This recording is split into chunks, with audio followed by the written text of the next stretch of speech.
এসাইও কহিয়া ফির রওনা হইল আয়ার জলফ মাখা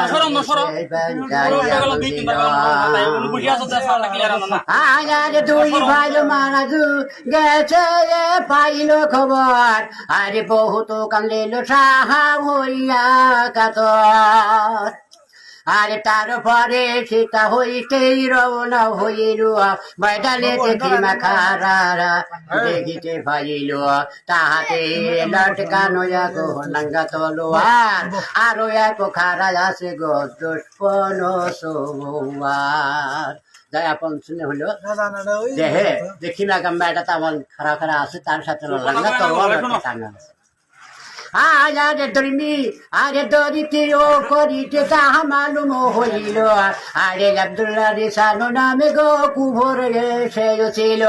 আরে পুষলেন ইমাম শাহাই আব্দুল্লাহ খাতির আরে কোথা হইতে যাইলে আর যাবে কোথাকার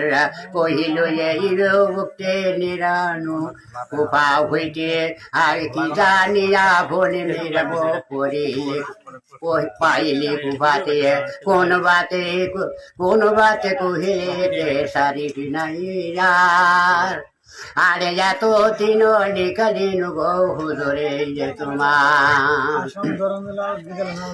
আরে হিমাম কহিল তুমি আসিলে মীর সাথে নড়িলে শিয়াব বড় দিলে বড় জাতি আরে আরো সে শহীদ হরিলে বৃষ্টি যাইবে আল্লাহ আরে আব্দুল্লাহ শুনিয়া আরো কহিল তবে রে আব্দুল্লাহ যে আদো সাথে করিয়া মিলন দুনিয়ারও মাল লাল গো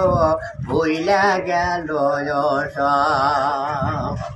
আরে খোদা রাহে খোদারু চলে গেল ভুলিয়ে দুষ্পন হইল তীরা কুবারু শহরে যাইতে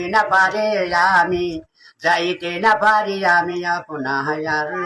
আরো এক তাবে দাঁড়ি মারিতে তোয়ার জমিন ছোয়ারু আছে তীরার সাথে আর জঙ্গের সামনা কিছু না পাই দেখিতে খেলায় আমাকে দিয়া হবে কি বা কাম বছর হইলে চিদের লস করবো তামাম এই মতো মাপ মতে করিবে আপনি আর ঘোরায় গো যাসমির গো শোনো সেই রে বাণী ওই আশাতে নাগেল নেমেছে লাগেল ভাই কইছে তুমি কই গেছিলা আমি চীন শহর গেছিলাম এখন তুমি কই যাবা আমি বাসা নিজের বাসরে যাই বলে ভাই আমার গম খার কিছু সাথে নাই তুমি তলোয়ার